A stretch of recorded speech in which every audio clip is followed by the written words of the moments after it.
This is The Fit Mess, conversations with world-class experts in the fields of mental, physical, and emotional health. In this episode, stop worrying about what everyone else is doing. Everyone freaks out about what their competition is doing.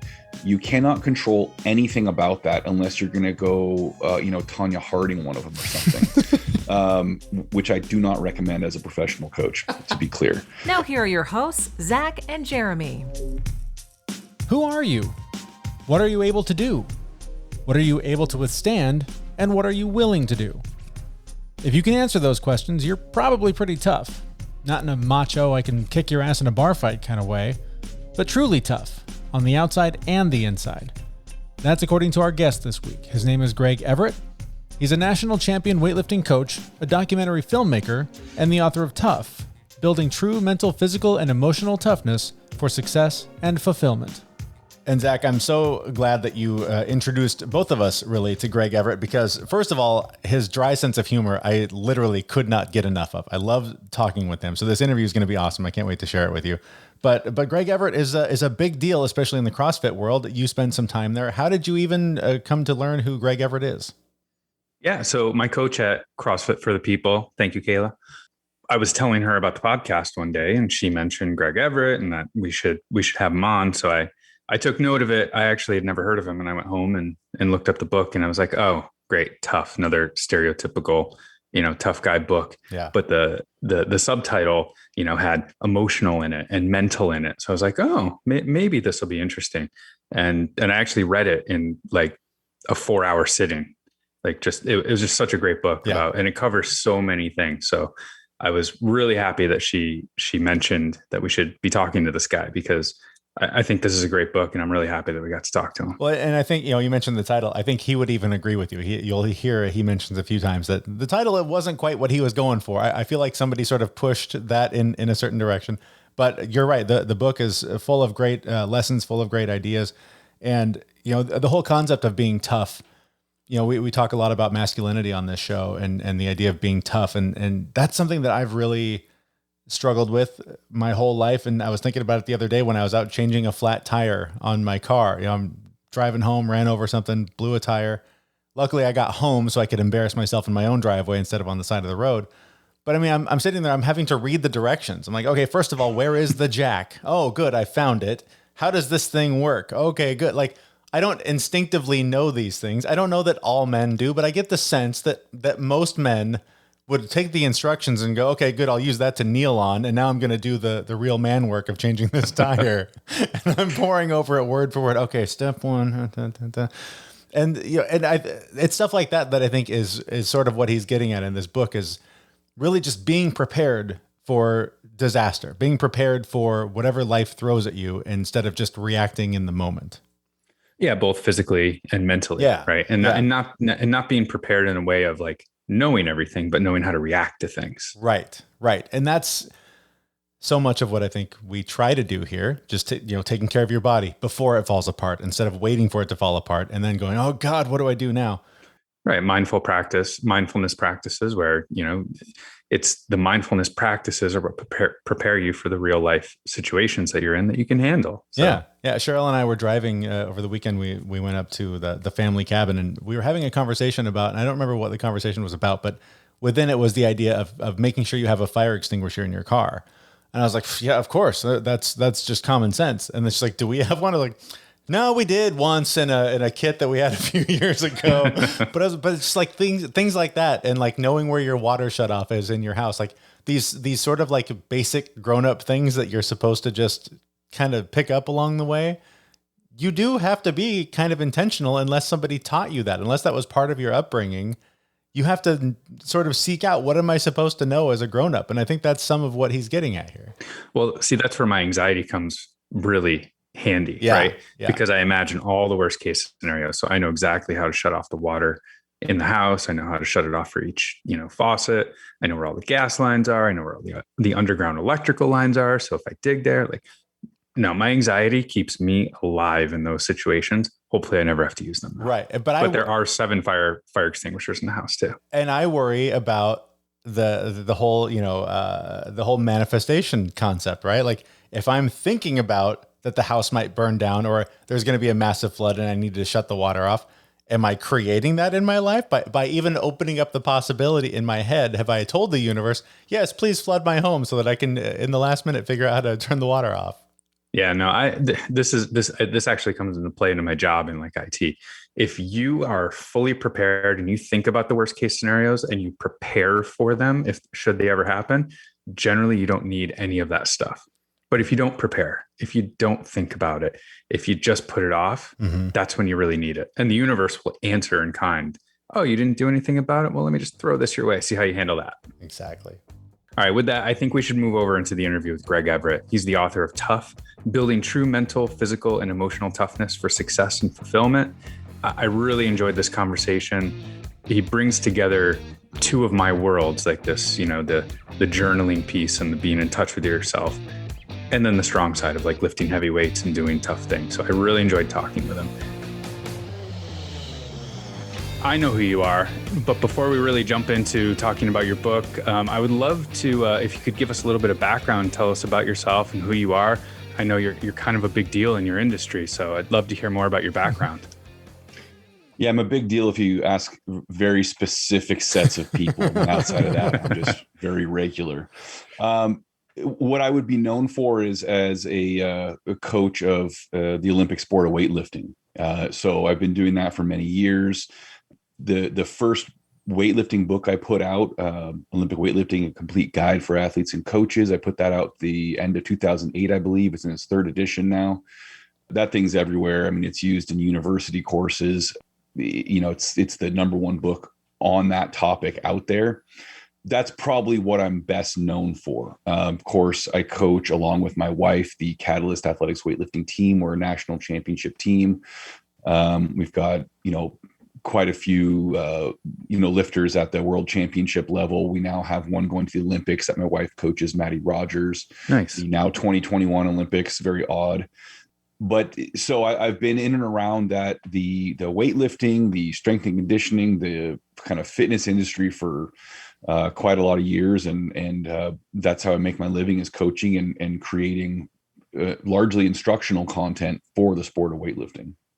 Typical tough guy things, right? I mean, this sounds like what I would think of when I think of tough, but as I was reading your new book, Tough, I wasn't expecting it to go as broad as it did, right? There was, it went from journaling to, being physically capable to kill a person to protect your family, right? It was very, very broad.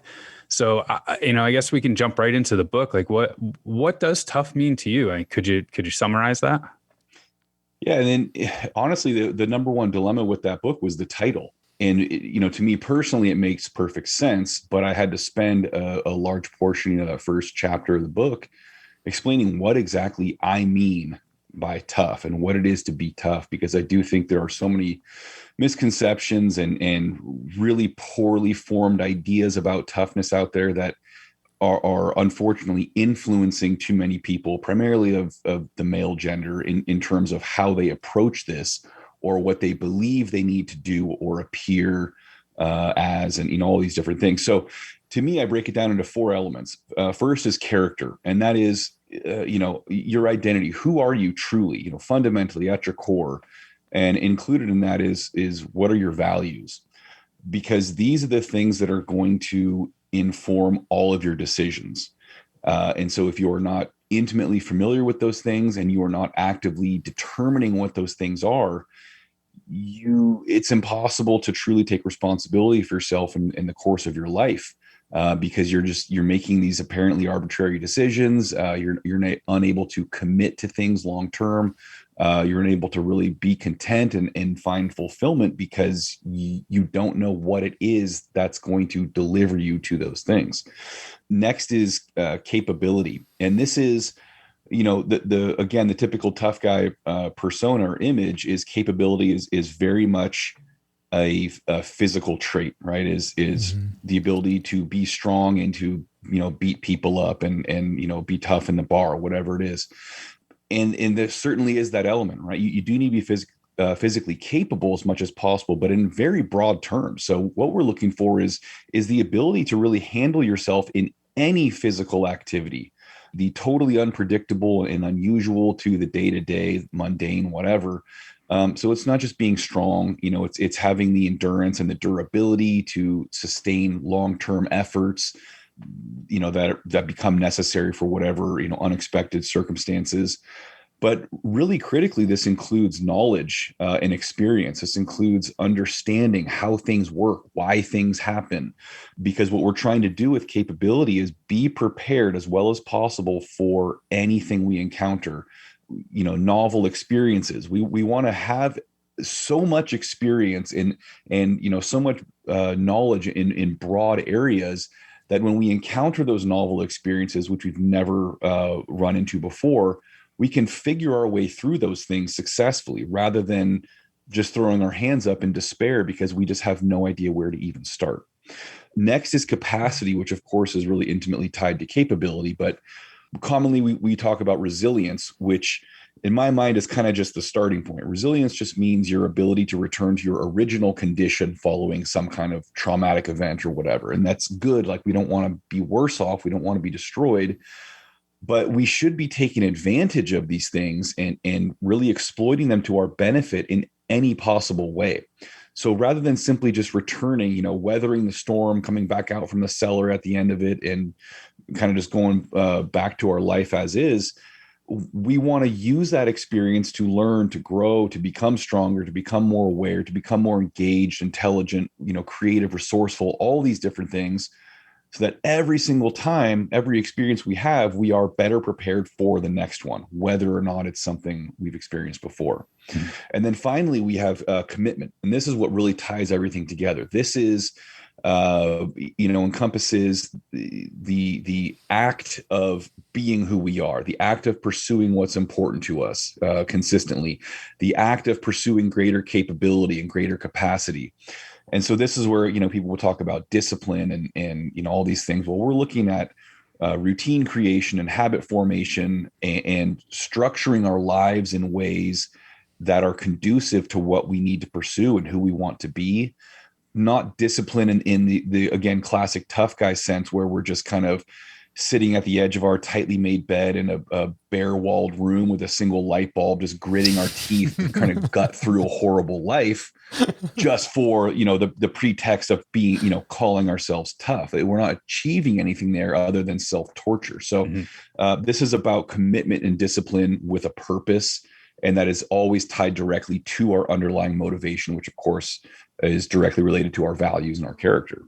One of the first things you said there really rung a bell for me, because a few weeks ago we did an interview and posted an episode about masculinity. The author we talked to was he's kind of on a mission to sort of redefine it from this robotic sitting at the end of the bed with the single light bulb vision. And the response has been really interesting, as you said, particularly from the way men interpret masculinity or toughness and that sort of thing.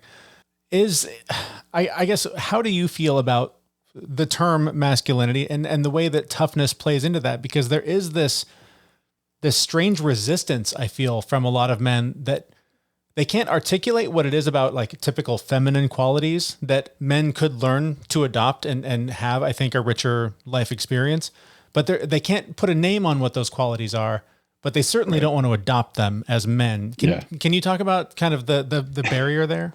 Yeah, and this is has so many layers to it, and I think a big part of the problem is our infatuation with labeling and categorizing everything. Mm-hmm. Like, this trait has to be feminine, this trait has to be masculine. That's the number one problem.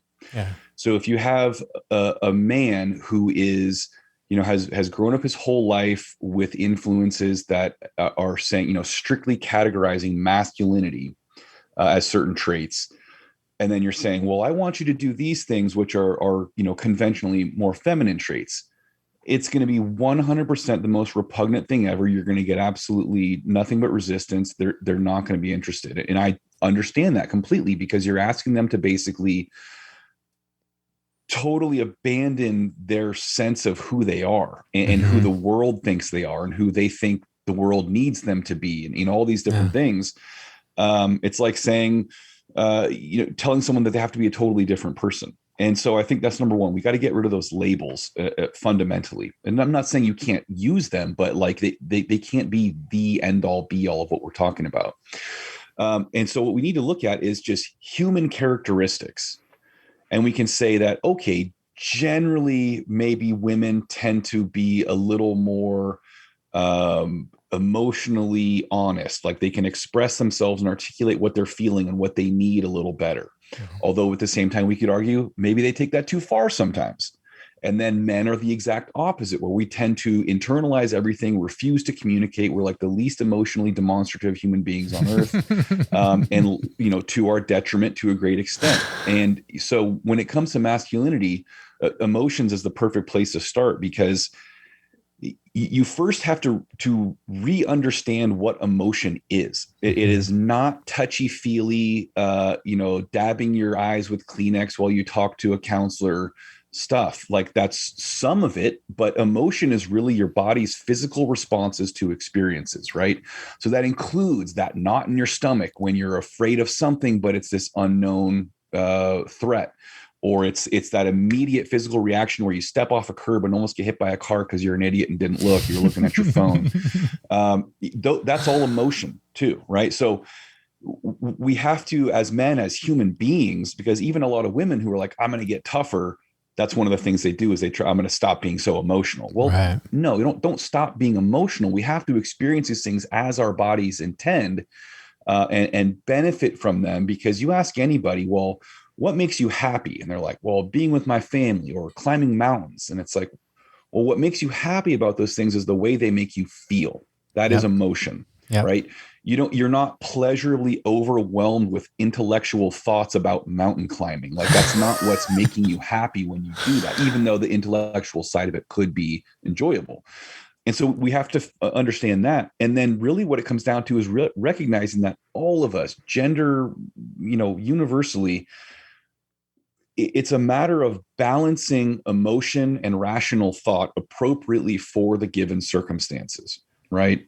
It's not eliminating one or the other. It's not saying one is better than the other, or one is a detriment and one is a benefit. They both have roles to play.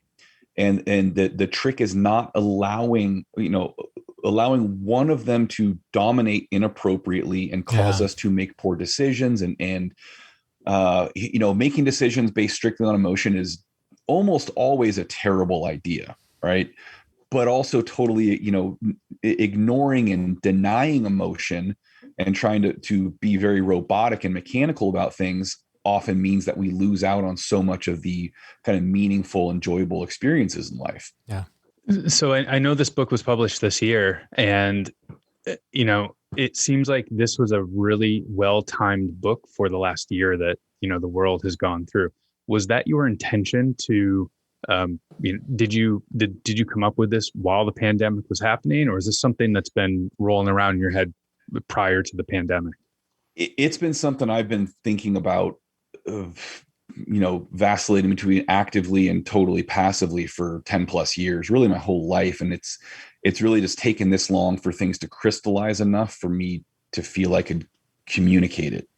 And I actually finished writing the book kind of right as the pandemic kicked off, right around March of last year. And so in a sense, like you said, it was perfect timing because, so many of us have had really trying experiences, learning our security was largely an illusion in so many ways. And the kind of stability of our lives was not what we believed. But as far as getting a book out, it actually turned out to be like possibly the worst time ever. And so it's been really interesting in that sense, where it's been so helpful to so many people, but it's been harder and harder to get the book to them because of the circumstances of the publishing industry and that sort of thing. One of the things that I loved from the book that I can't be reminded of enough, I don't know how many, podcasts and books I've consumed trying to remember this lesson, but the idea of improvement versus an endpoint, the fact that we always are striving toward, hitting that certain weight level or body shape or waist size or finishing that course or whatever. We're always striving for an end. And I constantly need to be reminded that it's not about that end. It's about just being a little better and improving a little more. Can you talk a little bit more about your I guess the point you're making with that in the book? Yeah.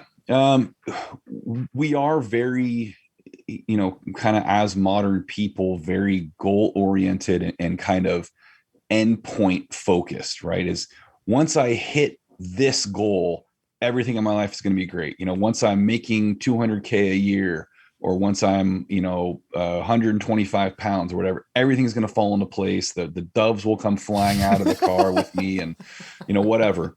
And time and time again, we prove to ourselves that that is not how life works. And we refuse to heed that lesson, right? So we're constantly searching for new goals. Like, oh, this next one that's going to be the one. I just had the wrong goal.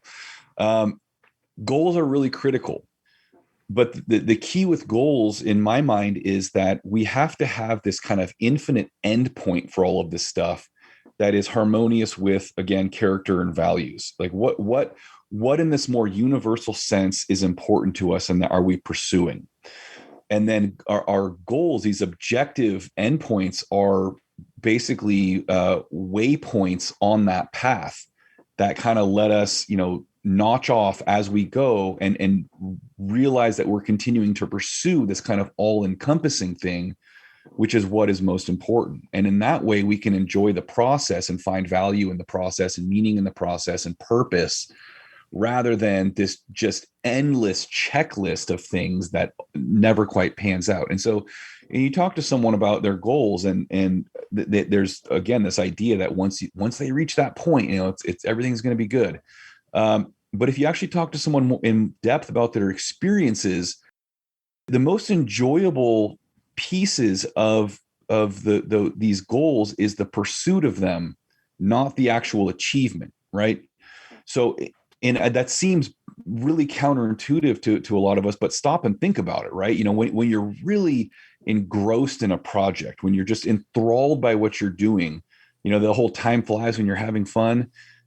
That's what you experience. And Mihaly Csikszentmihalyi wrote the whole book called, Flow, about this flow state where you're just, everything is working perfectly. You're humming along. It's the greatest thing ever.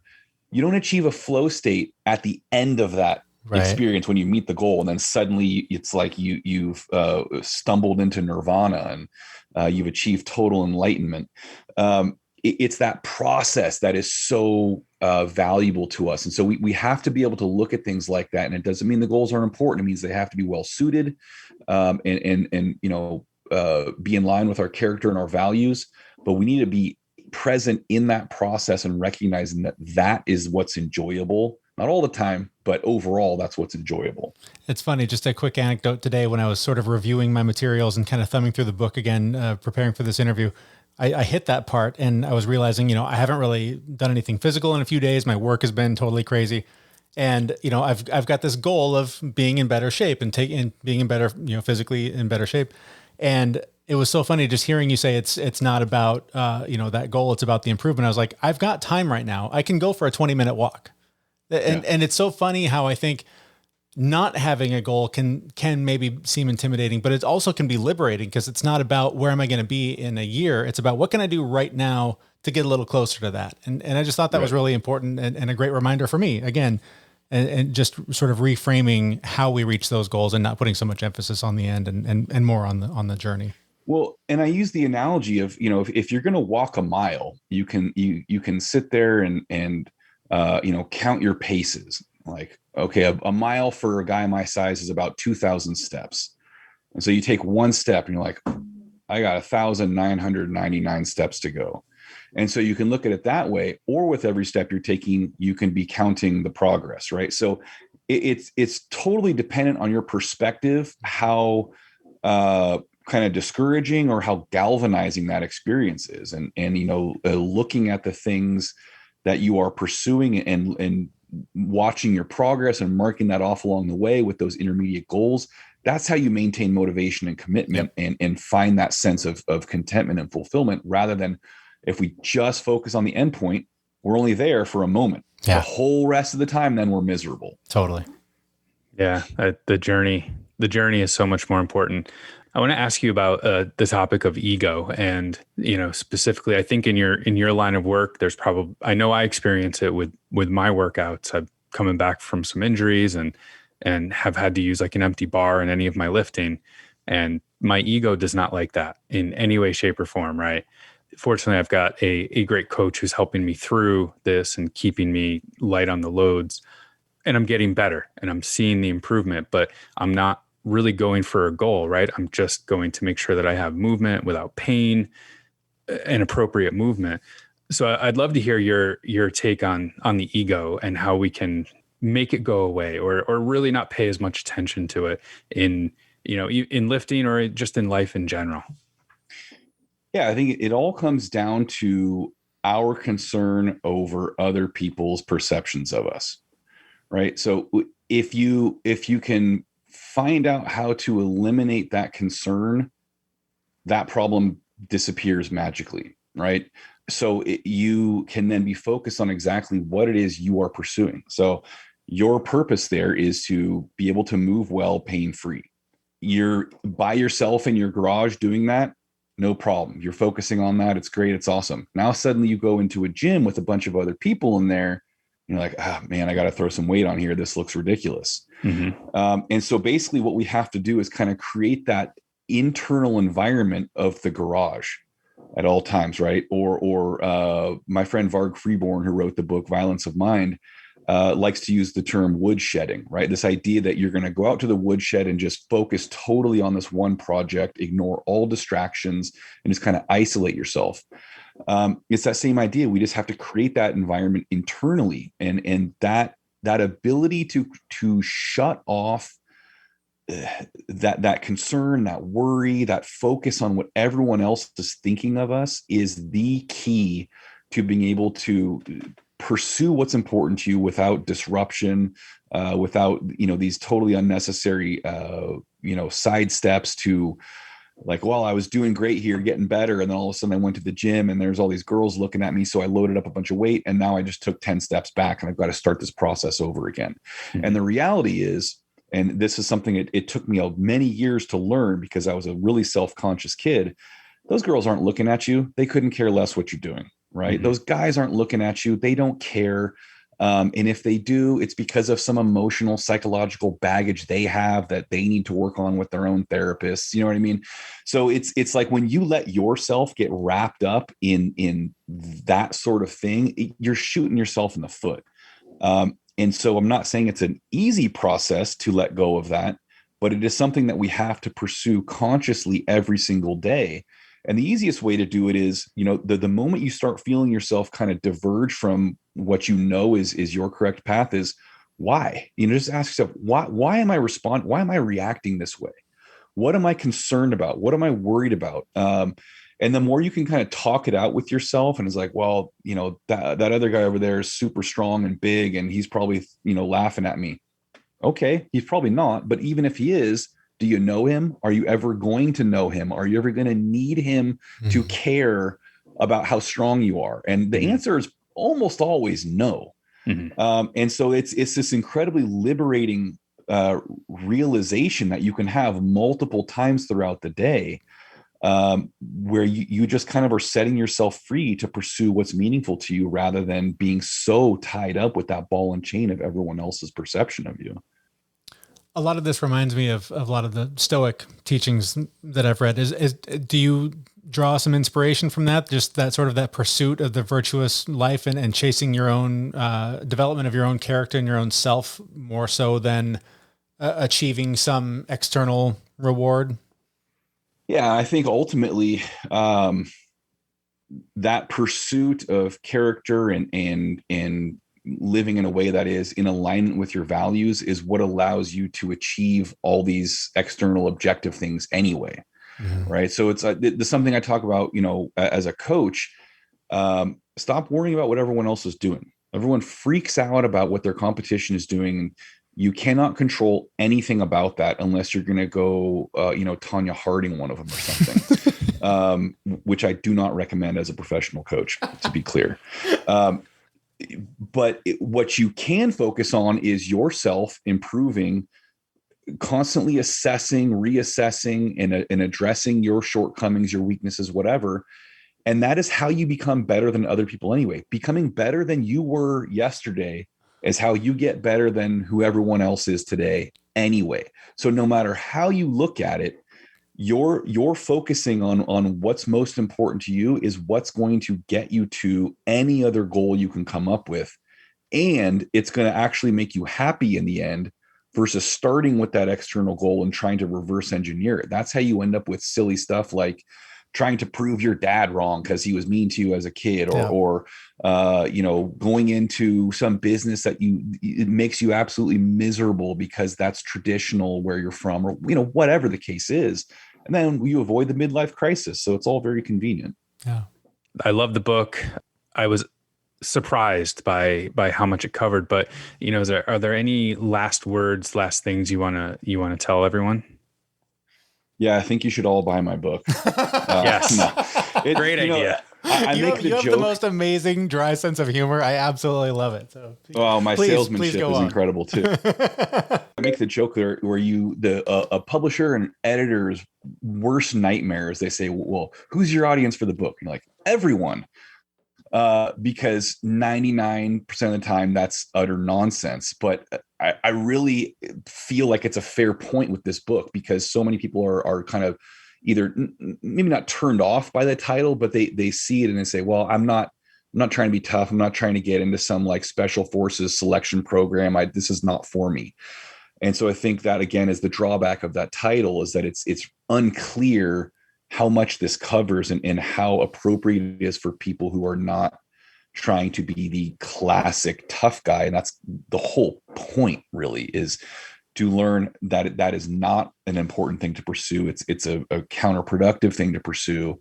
And so this is really, that's what the subtitle is all about, is finding, the emotional, the mental, and the physical abilities and traits that are going to allow you to pursue life, find purpose, have a sense of meaning, and enjoy your day to day. And with that, where do we learn more about you and pick up the book and all that? Becomingtough.com or the Instagram account at Becoming Tough is all about the book. You can get it in print. Paperback's not out yet, but hardcover, all the ebook formats, pretty much every audiobook platform. So you can get it any way you like from pretty much anywhere around the world. And then if you are just looking for general stuff, on Instagram is at Catalyst Athletics or catalystathletics.com. And that just covers every single thing I'm up to. Fantastic. Thank you so much for your time. This has been a great conversation, and congratulations on the book. Thank you, guys. I appreciate it. All right. That's our interview with Greg Everett, the author of Tough, Building True Mental, Physical, and Emotional Toughness for Success and Fulfillment. I really liked when he was talking about character, and it really reminded me of that saying, like, how you do anything is how you do everything. Mm-hmm. I couldn't stop thinking about that. Like if you really have that strong character underlying your life, like everything that you do is going to have meaning and purpose for you. Mm-hmm. And, the success, the money, whatever it is you're looking for, like that stuff will come if you're just being true to yourself and being true to your own character. Well, and it's funny to me, of the 4 C's, commitment was the one that stood out to me, because anytime that I have just decided, like deep in my bones, this is who I am now, this is what I do now, the success follows. The idea of riding a bike, 10 to 20 miles a day as a commute to work, before I did it, I would have laughed in your face. But it was my brother who one day just said, dude, you're just that weird guy that rides his bike to work now. Just make that decision and you'll do it. And like within a week I was doing it, because I was like, yeah, I am that guy. I can be that guy. I'm that guy now. And it totally just changed my life forever. And so when I do make decisions like that, like whenever I've done some sort of a workout routine, like a Beachbody thing, I'm like, I'm just going to finish this. Then I do it, because it becomes this deeper commitment rather than, yeah, I'll try, I'll make sure I can try and carve out some time every day, or I'll just try and go for a run every day. Like it's Yoda, right? It's do or do not. There is no try. Yep. Anytime I tell myself, I'll make some time. I'll try and do that, I'm going to fail. So there is just this deep, solid commitment that you have to make to whatever it is that you're trying to accomplish. And I think I think when you have a well-defined character, it's easier to make those commitments and follow through with them. Yeah. And then his point about, the journey being, well, you asked the question, right? Yeah, the journey being more important than the actual end goal. And I have to remind myself of that all the time to stick with my plans, because, I'll talk about weightlifting just because that's kind of his jam. I go in and I look at the workout and I make a plan. I'm like, this is the smart plan for me because this is going to keep me healthy. This is going to keep me strong. Yeah. And I think it's the environment that I'm in now. Like I just feel really supported and it's easy to follow that plan. And that's the journey. And it's doing wonders. Like the improvements that I'm making. Like if I look back to 2 months ago, the journey is amazing. Like I'm making great progress. So, but the end goal used to be, I want to get back to where I was. I've since changed that now.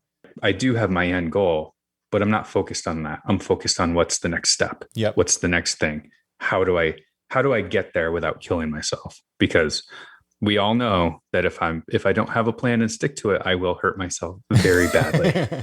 There was a point in reading his book that these things happen whenever you're on this path and you are exposed to the same ideas in different ways.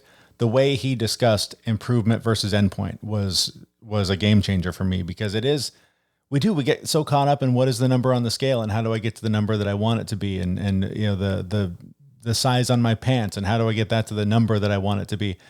Where if you do focus on what can I do today to beat yesterday? In fact, I saw something on social media over the weekend that was literally those 2 words, beat yesterday. And I was like, that is so simple. Like if you just repeat those 2 words to yourself, that can be a really easy mantra to think about when you go to, get donuts for breakfast and go, is this better than what I did yesterday? Like when you go to have pizza for dinner, or you decide you're not going to go for that walk or that run, is this better than what I did yesterday? And if you use that as sort of the gauge, that's really the only reason to look back is am I doing better than what I did yesterday? And that I think is going to be a really powerful way for myself to use those 2 words to try and improve in all the areas I'm trying to improve. Right. And then you can't make the same mistake that I make where I reset the baseline all the time. Oh, I do it all the time. So it's where it's like, well, today I'm doing better than yesterday because I had 2 pints of ice cream yesterday. So I can have 1 today. Right. Yes. Right. You can't throw the fight. You can't eat a whole pizza today so that tomorrow you can just not eat a pizza and win. You gotta be a little more, have a little more integrity than that, I think. Well, you have to have more character. And character. Right? Yes. And exactly. Character.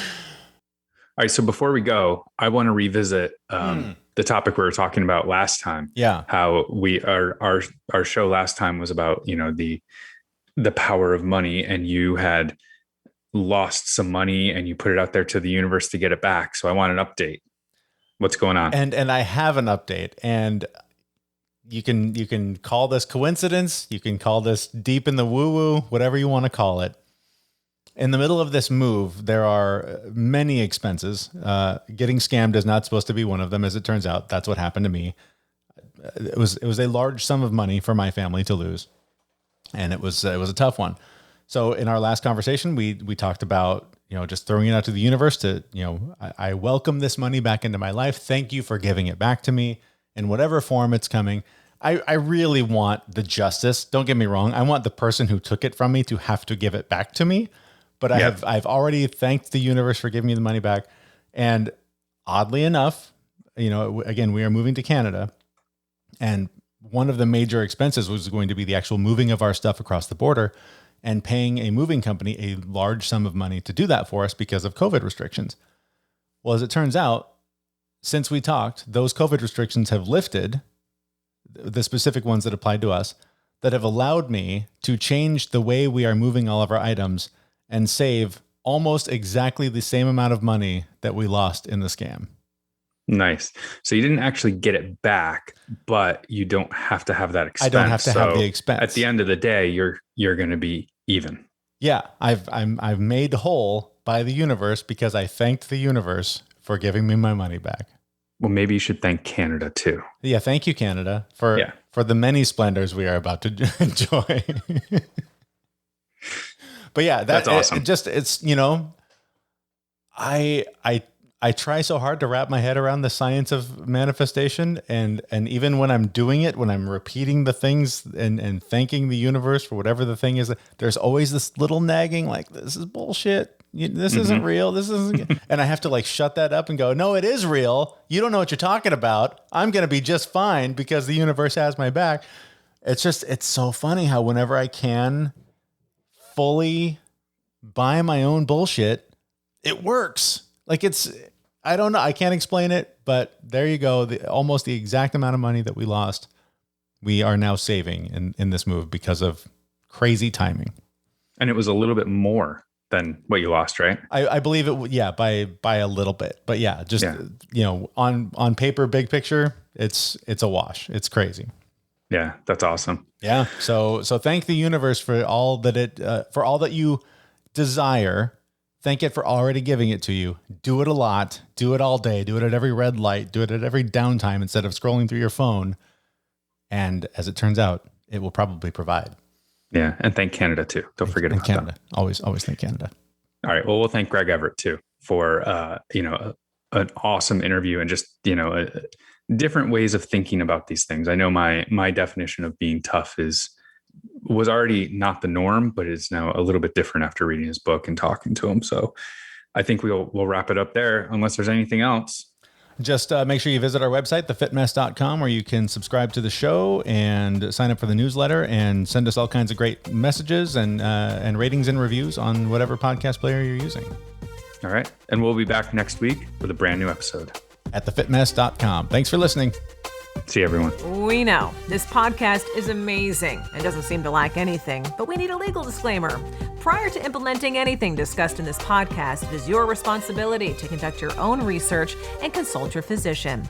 You should assume that Jeremy and Zach don't know what they're talking about, and they're not liable for any physical or emotional issues that occur directly or indirectly from listening to this podcast.